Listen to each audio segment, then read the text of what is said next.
자, 삼복더위가 계속되고 있습니다. 건강하게 잘 지내고 계시는지요? 더군다나 코로나 팬데믹 4단계 상황 때문에 우리가 교회에 모여서 예배를 드리지 못하고 이제 온라인으로 말씀을 공부하는 걸로 대신을 하게 되었습니다.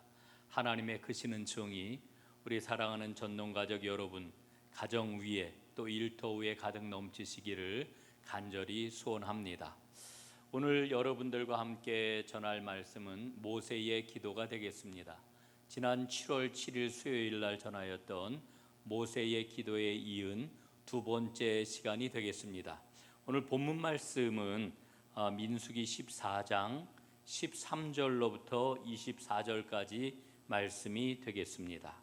자, 우리는 7월 7일 그 첫 번째 시간에 모세에 대해서 이야기하기를 모세는 중간에 서 있는 사람이었다라고 하는 것을 여러분들과 함께 나눴습니다. 모세는 태어날 때부터 그는 중간에 서 있는 사람이었지요. 성인이 되었을 때에도 그는 자신의 정체성인 히브리 노예라고 하는 것과 그리고 애국 감독자 사이에 서 있었던 것을 우리는 보게 됩니다. 무엇보다도 이 모세가 중간에 끼어 있는 이와 같은 사람이었다라고 하는 것은 그의 생애를 관통하고 있는 그러한 그 키워드라고 이야기할 수가 있는데, 그는 근원적으로 하나님과 바로 왕 사이에 끼어 있는 그와 같은 사람이었죠. 하나님께서는 모세를 바로에게 보내시지 않았습니까? 이제 내가 너를 바로에게 보내어 너에게 내 백성 이스라엘 자손을 애굽에서 인도하여 내게 하리라, 이렇게 출애굽기 3장 10절에서 말씀을 하고 있습니다. 그런데 이 출애굽 이야기 전체를 우리가 살펴보게 되면은 모세는 여호와와 이스라엘 백성 사이에 끼어 있는 사람이었던 거지요. 이스라엘 백성들은 모세의 리더십에 대하여서 끊임없이 의문을 품었고요, 저항을 했던 것을 우리는 보게 됩니다. 사실 모세는 이와 같은 이스라엘 백성들의 저항을 어느 정도 예상을 하고 있었던 이와 같은 사람이었던 것을 우리는 보게 됩니다. 이스라엘의 저항은 출애굽의 시작부터 전 과정에서 계속되고 있었던 것을 우리는 보게 됩니다. 첫 번째, 홍해바다 앞에서 그들은 이렇게 이야기를 합니다. 출애굽기 14장 11절부터 13절까지 말씀입니다. 한번 보시지요. 그들이 또 모세에게 이르되 애굽에 매장지가 없어서 당신이 우리를 이끌어내어 이 광야에서 죽게 하느냐? 어찌하여 당신이 우리를 애굽에서 이끌어내어 우리에게 이같이 하느냐? 우리가 애굽에서 당신에게 이른 말이 이것이 아니냐? 이르기를 우리를 내버려 두라. 우리가 애굽 사람을 섬길 것이라 하지 아니하더냐? 애굽 사람을 섬기는 것이 광야에서 죽는 것보다 낫겠노라.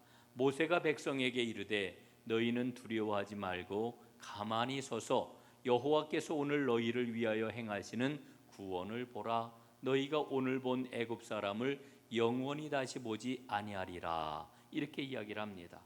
자, 이 사실은 이제 그 홍해바다 앞에서 이스라엘 백성들이 쫓아오는 애국 군대를 보고 두려움 가운데서 지금 저항하고 있는 것 아니겠습니까? 자, 여러분, 그런데 우리가 좀 생각을 해봐야 될 것은 이스라엘 백성들이 왜 이렇게 모세에게 저항을 하고 모세와 다투었을까? 그 이유가 무엇일까 하는 것을 한번 생각해 볼 필요가 있습니다. 하나님은 이스라엘 백성들에게 말씀을 하시죠. 내가 너희에게 생명을 주겠다.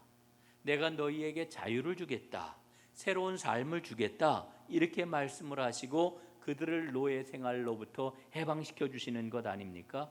그런데 이들 노예들은 사실은 하나님의 이 말씀에 대해서 깊은 감동을 받거나 설득력이 충분히 있거나 이렇게 여기지를 않았다라고 하는 거지요. 그래서 출애굽기 16장 3절에 보면은 이스라엘 백성들이 이야기를 합니다. 우리가 애굽 땅에서 고기 가마 곁에 앉아 있던 때와 떡을 배불리 먹던 때에 여호와의 손에 죽었더라면 좋았을 것을 너희가 이 광야로 우리를 인도해내어 이 온 회중이 줄여 죽게 하는도다, 이렇게 저항을 하고 있는 것을 보게 됩니다. 자, 이렇게 이스라엘 백성들이 저항을 하고 그리고 여러 가지 어려운 상황들을 만나게 되는데, 그럼에도 불구하고 모세는 어떻게 합니까? 여호와의 인도하심을 믿고 하나님의 인도하심을 구하고 확신을 가지고서 나아가게 되는 것을 우리는 보게 되는 거지요. 또 한 가지 우리가 상황을 지금 기억을 해야 될 것은, 르비딤에서 이 무리바 앞에 이제 이스라엘 백성들이 서게 되는데, 출애굽기 17장에 보면은요, 이제 이스라엘 백성들이 사흘길을 걷는 동안에 물을 얻지 못하게 됩니다. 그때에 이제 하나님 앞에 모세가 이렇게 아뢰지요. 17장 4절부터 6절까지입니다. 모세가 여호와께 부르짖어 이르되 내가 이 백성에게 어떻게 하리이까? 그들이 조금 있으면 내게 돌을 던지겠나이다. 여호와께서 모세에게 이르시되 백성 앞을 지나서 이스라엘 장로들을 데리고 나일강을 치던 내 지팡이를 손에 잡고 가라. 내가 호렙산에 있는 그 반석 위 거기서 내 앞에 서리니 너는 그 반석을 치라. 그것에서 물이 나오리니 백성이 마시리라. 모세가 이스라엘 장로들의 목전에서 그대로 행하니라. 자, 여러분, 무리바 물을 쳤더니 어떻게 되었어요?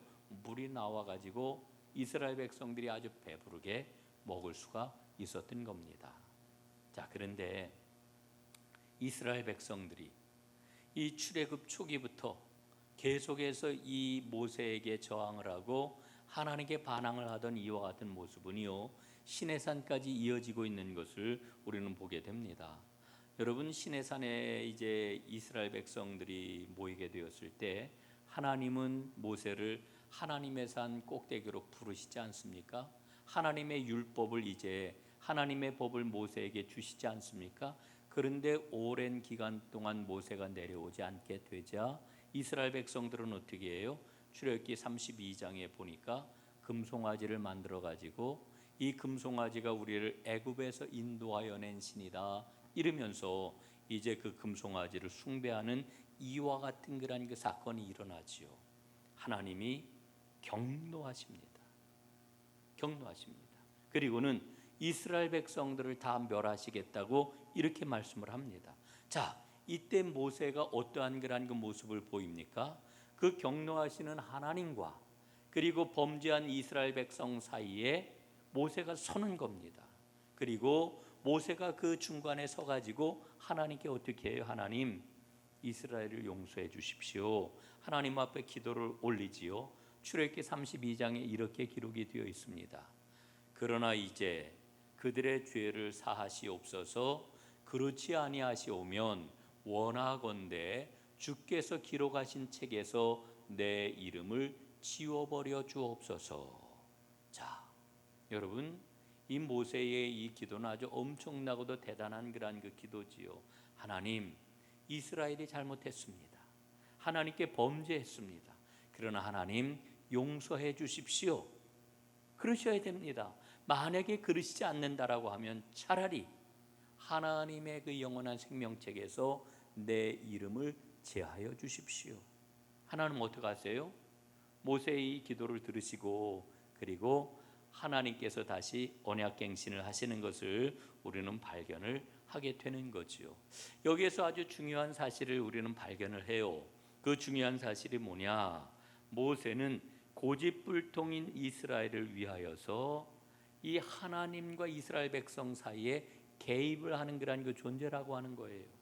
이게 모세의 어떻게 보면은 운명이라고도 이렇게 이야기를 할 수가 있는 것입니다. 이 중간에 선 모세의 담대한 기도를 통해서 하나님께서는 그 언약을 다시 되살려 내시는 것을 우리는 발견을 하게 되는 겁니다. 자, 그래서 하나님과의 관계가 개선된 것처럼 보이지만, 그러나 사실 광야의 그런 그 모든 삶을 보게 되면은 하나부터 열까지 다 부족한 겁니다. 먹을 게 부족하고요, 마실 게 부족하고요, 평안히 쉴 수 있는 곳이 없고요, 모든 것들이 다 결핍되어 있는 이와 같은 상황 아닙니까? 여러분, 이럴 때에 모세는요, 그 불만이 하늘을 찌르고 있는 이스라엘 백성들을 위하여서 그 하나님 앞에 기도하는 이와 같은 모습을 끊임없이 보여주고 있는 겁니다. 사실 광야의 이스라엘의 행적을 살펴보면은 우리는 인간적으로 그런 생각을 한번 해봐요. 하나님께 불평하는 이스라엘에게 하나님은 격렬한 그런 그 진노를 바라시잖아요. 그리고 조금만 어려움과 고통과 불평과 그리고 결핍이 있으면은 하나님 앞에 불만하고 대어드는 이스라엘 백성들을 보면서 여호와와 이스라엘 백성들은 서로에게 진저리가 난 게 아닐까라고 하는 그러한 그 생각을 우리는 갖게 되는 것입니다. 자, 이런 그 상황 속에서 이제 민수기 14장 오늘 본문을 우리는 보게 되는 겁니다. 여러분, 오늘 민수기 14장 본문은 어떤 내용이냐 하면은 이스라엘이 지금 가데스 바네아에서 가나안 정탐꾼을 보내는 겁니다. 그리고 40일 동안 가나안 땅을 정탐하고 이스라엘 그 정탐꾼들이 돌아오게 되지요. 그리고 그들이 그 정탐한 그런 그 내용들을 보고를 하게 되는 겁니다. 그런데 그 결과 보고를 들어보니까요, 너무나 두렵고 떨리는 거예요. 두렵고 떨리는 거예요. 왜냐하면 가나안 땅에 살고 있는 이 사람들은 대단했거든요. 엄청난 무기로 무장을 했고 그들의 성은 난공불락과 같은 이와 같은 성이었고 그들 앞에서 이스라엘 백성들은 어떻다고요? 정탐꾼들은 표현하기를 그들 앞에 우리는 메뚜기와 같더라, 이렇게 그 보고를 지금 하고 있지 않습니까? 이런 그 보고를 받고 이스라엘 백성들은 광야를 벗어나고 싶어 합니다. 여러분, 광야를 벗어나는 길이 뭐예요?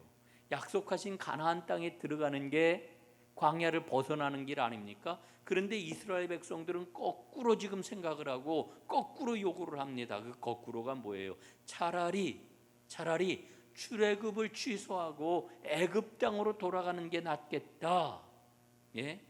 그냥 생각만 그렇게 한 게 아닙니다. 오늘 본문 말씀을 보면 4절에 뭐라고 그래요? 민수기 14장 4절에 보니까 이에 서로 말하되 우리가 한 지휘관을 세우고 애굽으로 돌아가자. 한 지휘관을 세우고 애굽으로 돌아가자. 여러분, 이 말씀은 지금 두 가지에 대한 반역이 이 안에 담겨 있는 거예요. 첫째, 하나님께서 노예 생활을 하던 이스라엘 백성들을 해방시켜 주셨는데 다시 애굽으로 돌아가자는 이야기는 뭡니까? 다시 노예가 되자는 그런 그 이야기잖아요. 첫째, 하나님을 배반하는 겁니다. 하나님을 거역하는 겁니다. 그리고 두 번째로는 한 새 지휘관을 세워가지고 지도자를 세워서 돌아가자 그러잖아요. 모세를 배반하는 겁니다. 그러니까 이스라엘 백성들은 지금 하나님을 배반하고 동시에 모세를 배반하고 그리고 애굽으로 다시 돌아가겠다고 이렇게 이야기를 하고 있는 거지요. 여러분, 이스라엘의 불평이 얼마나 끈질깁니까? 이런 이스라엘 백성 앞에서 하나님은 격분하시지요. 그래서 모세에게 하나님은 이렇게 하나님의 마음을 털어 놓으십니다. 14장 11절 말씀 한번 보겠습니다. 여호와께서 모세에게 이르시되 이 백성이 어느 때까지 나를 멸시하겠느냐? 내가 그들 중에 많은 이적을 행하였으나 어느 때까지 나를 믿지 않겠느냐? 말씀을 하셔요. 자, 하나님은 두 가지를 지금 이스라엘 백성을 향하여 그 속마음을 지금 토로하고 계시는 거예요. 첫째, 이 이스라엘이 언제까지 나를 멸시하겠느냐? 멸시하신다고 말씀을 하셔요. 둘째, 언제까지 나를 믿지 않겠느냐? 믿음이 없다라고 지금 말씀을 하고 있는 거예요. 여러분, 그래서 하나님께서는 지금 모세에게 어떤 말씀을 하고 있습니까? 하나님은 모세에게 이렇게 불평하고 이렇게 배반을 하는 이스라엘 백성을 향하여 하나님이 갖고 오신 대안을 지금 모세에게 제시하고 계셔요. 그 대안이 무엇입니까? 너무나 다르기 힘든 이스라엘을 멸하시고 오직 모세를 통해서 새 나라를 세우시겠다, 이렇게 말씀하시는 거예요. 이 성경 구절은 이거 지워주세요. 너무나 다루기 힘든 이스라엘을 멸하고 오직 모세를 통해서 새 나라를 세우겠다, 하나님은 이렇게 말씀을 하고 있는 거지요. 이게 하나님께서 지금 대안책으로 모세에게 말씀을 하시는 거예요. 여러분, 이게 얼마나 두려운 일입니까? 하나님은 당신의 출애굽 모든 계획, 구원의 경륜을 지금 수정을 하시려고 그러는 거예요. 내가 이스라엘을 통해 가지고 구원의 역사를 펼쳐 나가려고 이렇게 마음을 먹고 지금 일을 진행을 하고 있는데 이스라엘의 행태를 보니까 도저히 안 되겠다.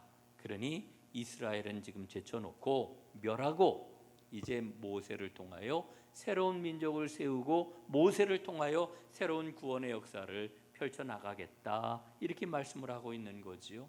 자, 여러분, 이런 상황에서 오늘 이 민수기 말씀이 뭐냐 하면은 하나님 앞에 기도하는 모세의 모습을 보여주고 있는 거지요. 이런 상황에서 모세가 지금 하나님 앞에 기도를 하고 있는 거예요. 여러분, 모세의 기도는 이스라엘을 향한 극진한 사랑 때문에, 이스라엘을 향한 비범한 헌신 때문에 모세가 하나님 앞에 드리는 기도다, 이렇게 이야기를 할 수가 있는 거지요. 여러분, 사실은 모세는 지금 하나님의 이스라엘에 대한 종말, 이런 그 제안을 하나님이 하신 거 아니에요? 사실은 하나님의 이와 같은 대안을 거부하는 기도를 지금 하나님께 드리고 있는 거예요. 여러분, 한번 생각을 해보십시오. 우리는 흔히 모세가 아주 위대한 믿음의 기도를 드린 사람이라고만 생각을 하는데, 거꾸로 한편에서 생각을 해본다라고 하면은 하나님이 갖고 계신 계획을 지금 말씀하고 계시는데, 모세는 그 하나님의 계획, 하나님의 대안, 이걸 지금 거부하는 기도를 드리고 있는 거예요. 자, 모세가 어떻게 이와 같은 기도를 드릴 수가 있었을까? 오늘 하나님 앞에 간구하며 기도를 하고 있는데 어떻게 이런 기도를 드릴 수가 있었을까? 대전제가 있습니다. 모세가 드리고 있는 기도의 대전제, 중보기도의 대전제가 뭡니까? 만약에 하나님께서 이스라엘을 광야에서 멸하신다라고 하면은 어떤 일이 있겠습니까? 하나님, 지금 이렇게 이야기를 하고 있는 거예요. 모세는 기도하면서 몇 가지를 지적을 해요. 하나님 앞에. 그 몇 가지가 뭐냐? 첫째, 애굽 사람들이, 이스라엘 백성들이 광야에서 멸망당했다라고 하는 소식을 들으면은 하나님께서 이스라엘을 버리셨구나, 이렇게 오해를 하지 않겠습니까? 아니, 그렇게 엄청난 일을 행하고 이스라엘을 사랑하셔서 이스라엘을 구원하신다고 그러더니 하나님이 광야에서 이스라엘을 버리셨구나, 이렇게 애굽에서 오해를 하지 않겠습니까? 모세가 첫 번째로 이걸 지금 지적을 하는 거예요. 두 번째로 모세가 지적하는 게 무엇입니까? 두 번째는 하나님께서 애굽의 바로 왕에게 결정적인 패배를 안기셨는데 오히려 보니까 바로 왕이 승리를 거둔 것이네. 하나님이 만약에 이스라엘을 멸하신다라고 하면은 바로에게 최종적인 승리를 안겨주는 것이 아니겠습니까? 모세가 지금 이렇게 이야기를 하는 거예요. 이걸 지적하는 거지요. 그래서 결국 세 번째로 모세가 하는 이야기가 무엇입니까? 애국 사람들과 함께 하나님의 명성을 들은 여러 민족, 여러 나라들이 여호와 하나님은 능력이 없으시네, 그래서 자기 백성을 광야에서 멸망하게 하셨네, 이렇게 오해를 불러일으키지 않겠습니까? 하나님 앞에 이와 같은 사실을 지금 지적을 하고 있는 거지요. 그러면서 모세는 하나님의 신실하심을 언급을 하면서 하나님 앞에 기도를 해요. 19절에 하나님 앞에 아주 크게 요청을 하지요. 모세가 요청하는 게 무엇입니까? 용서해 주옵소서, 사시옵소서, 구하옵나니 주의 인자의 광대하심을 따라 이 백성의 죄악을 사하시되 애굽에서부터 지금까지 이 백성을 사하셨던 것 같이 사해 주옵소서, 이렇게 지금 기도를 하고 있는 겁니다. 여러분, 이스라엘 백성들은 죄악 가운데서 불순종했고요, 여호와 하나님께 등을 돌렸습니다. 그럼에도 여호와의 인자하심이, 여호와의 사랑이 여호와를 이스라엘에게 동여매고 있는 것 아니겠습니까? 은혜예요. 은혜. 사랑. 그 사랑. 그래서 지금 모세는 바로 하나님의 그 은혜와 사랑에 기대어 가지고 하나님 앞에 구하는 거예요. 하나님, 용서해 주십시오. 용서해 주십시오. 이런 그 모세의 기도를 들으시고 하나님이 마침내 응답을 하시지요. 그래서 20절 말씀을 보니까 여호와께서 이르시되 내가 네 말대로 사하노라. 여러분, 하나님께서 오늘 모세에게 이와 같이 응답하시는 까닭이 뭐냐 하면은 모세의 제시한 그 모든 말에 대해서 하나님이 동의하시는 거예요. 동의. 여러분, 기도하는 사람에게 제가 늘 말씀을 드립니다마는 기도는 일방적으로 하나님이 가지신 어떤 능력, 하나님이 갖고 계신 어떤 자원, 이거를 내가 하나님에게서 나에게로 가져오는 것, 여러분, 이게 기도가 아닙니다. 우리는 이걸 응답이라고 흔히 이야기를 합니다마는 여러분, 기도의 대전제는 뭐냐 하면은 인격적인 교제예요. 인격적인 교제. 여러분, 모세의 기도를 통해서 우리가 발견하는 바가 무엇입니까?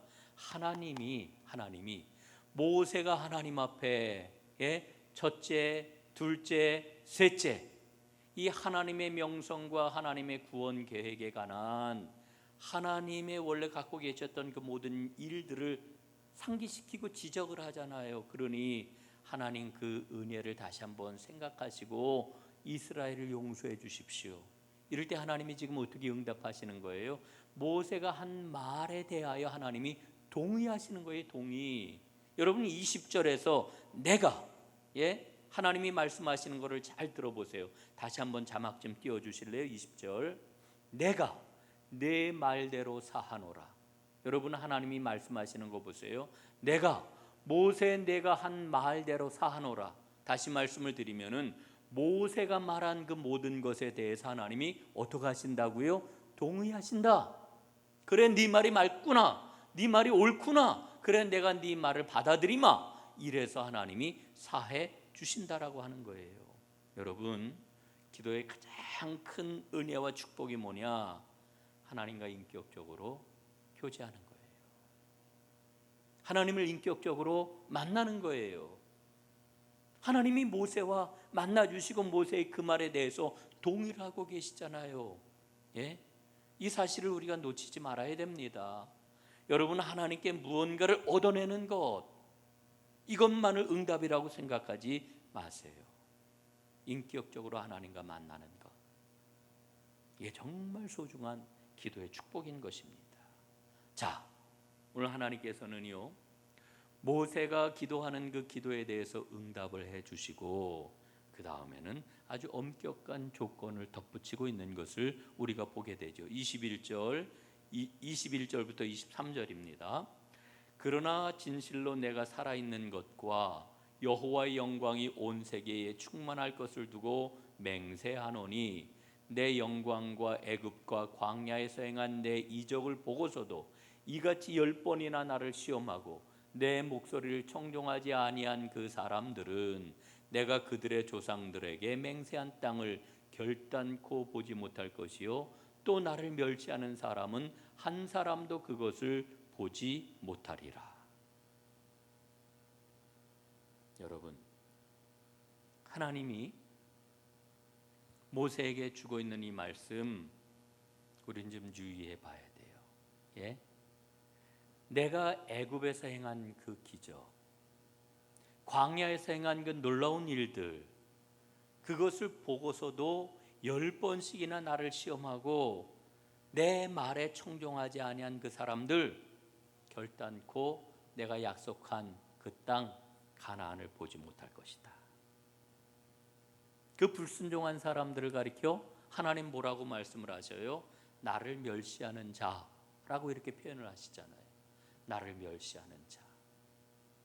여러분, 하나님의 말씀에 불순종하는 사람, 하나님이 뭐라고 지금 표현하신다고요?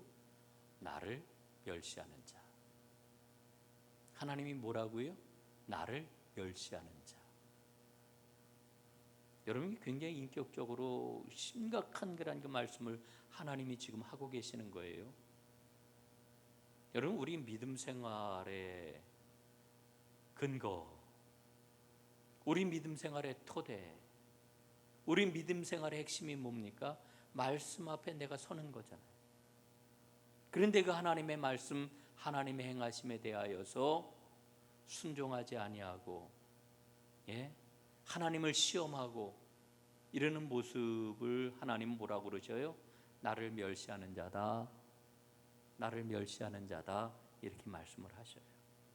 그 사람들은 한 사람도 약속의 땅에 들어가지 못할 것이다. 그러면서 24절 보니까요, 하나님은 특별한 언급을 하셔요.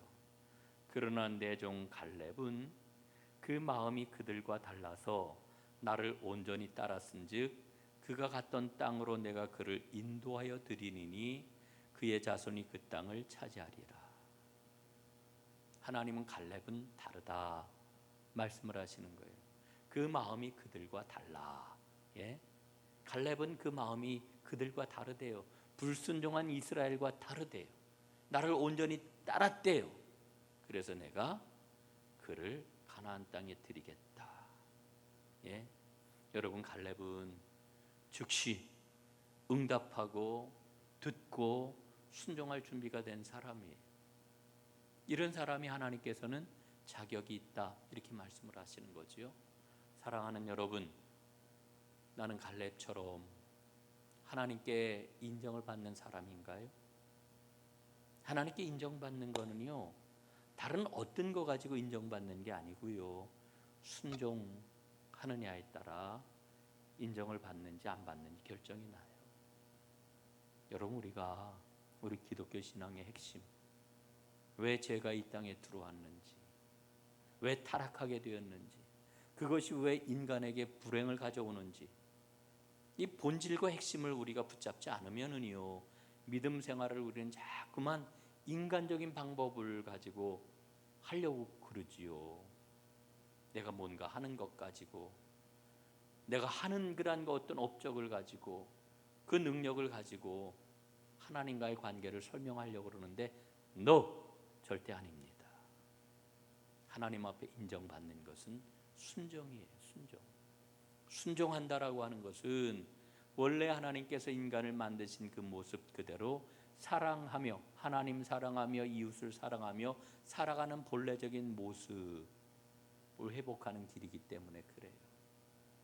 나중에 이 부분에 대해서는 여러분과 더 이야기를 나눌 기회가 있을 것입니다.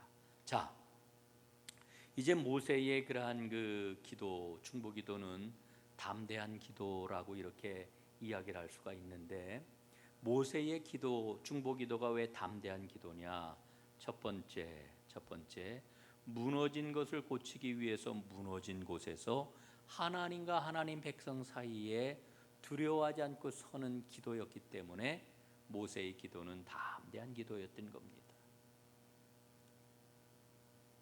그런 자리에 서는 게 쉽지 않거든요.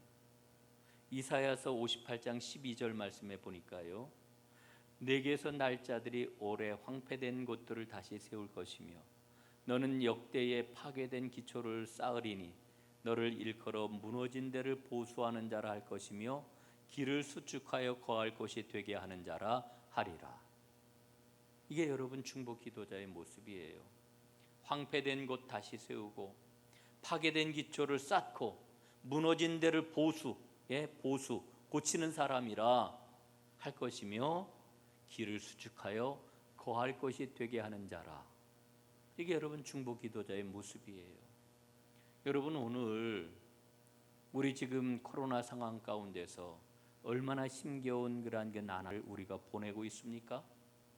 여러분, 모세가 하나님의 은혜 가운데 거하게 되자 그는 이스라엘 백성들의 황폐한 그와 같은 상황 가운데서도 담대하게 중보 기도자의 자리에 서가지고 기도하지 않습니까?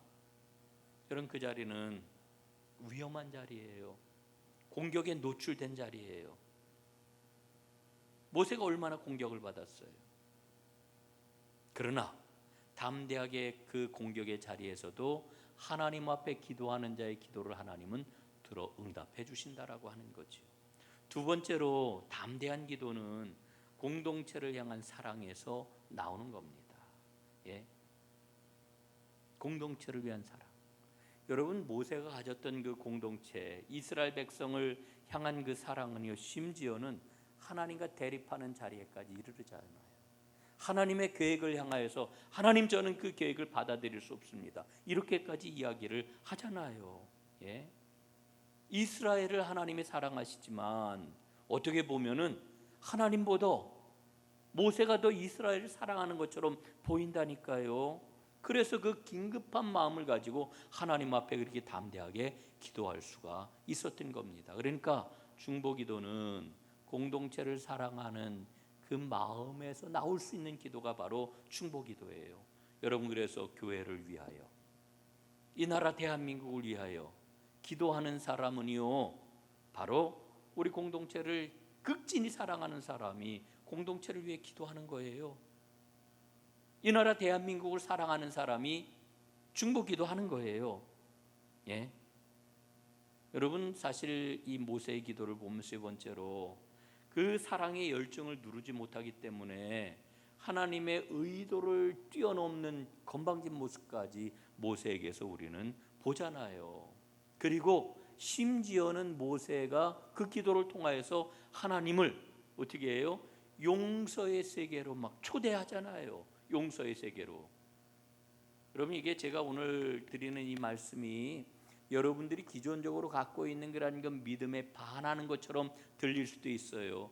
아니, 하나님이 은혜 가운데서 용서를 하시는 거지, 아니 모세가 전혀 용서할 마음이 없는 그런 그 하나님을 용서의 세계로 초대했단 말인가? 이거 너무 불경한 얘기 아니냐?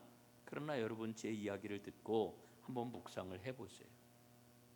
하나님의 의도까지도 지금 모세가 어떻게 해요? 뛰어넘는단 말이에요. 그리고 하나님을 그 용서의 세계로 지금 초대를 한단 말이죠. 그런데 하나님은 모세의 그 사랑을 받아주시기 때문에 하나님의 주도권을 어떻게 해요? 변경을 하시는 거예요. 하나님의 주도권을. 여러분, 이거 정말 놀라운 은혜가 아닐 수가 없어요. 여러분, 제 말씀이 아멘이 되시든지 아니면 조금 의아하게 생각이 되시든지 괜찮아요. 그러나 오늘 제가 드리는 이 말씀, 하나님은 당신의 사랑의 주도권까지 내려놓으시고 모세가 초대하는 그러한 그 사랑의 세계로 발을 성큼 들여놓으셨다라고 하는 거, 여러분 한번 깊이 묵상해 보세요. 네 번째, 우리가 생각을 할 것은 이와 같은 담대한 기도는 모세와 하나님 사이에 오랫동안 형성된 신뢰, 그리고 아름다운 생명의 교제, 사랑의 교제, 여기에서 나온 거다. 예? 그리고 마지막으로 기억할 것, 이러한 담대한 기도는 하나님의 말씀에 깊이 뿌리 내린 기도라고 하는 거예요. 예?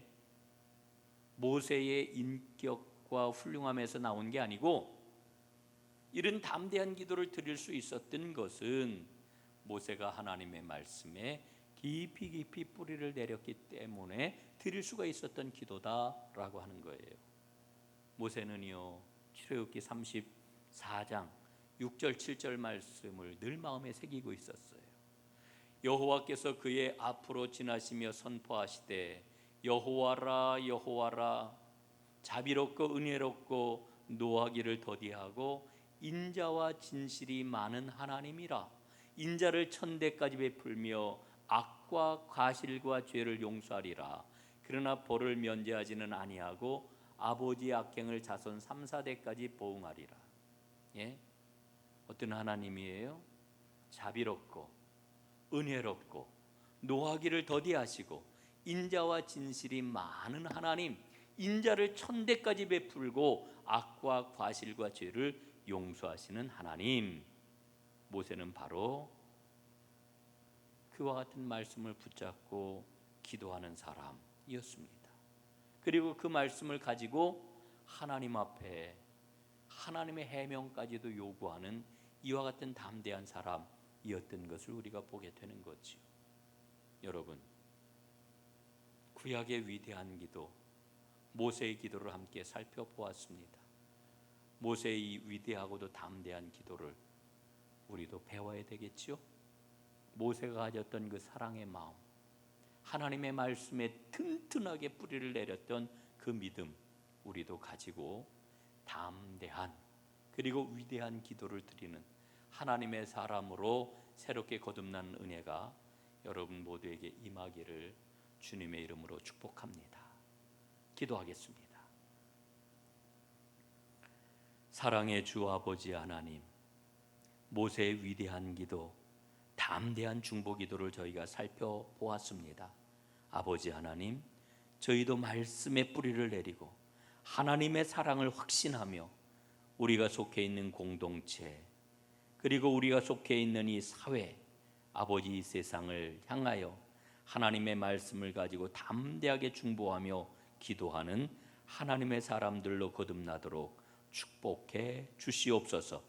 예수님 이름으로 기도드리옵나이다. 아멘.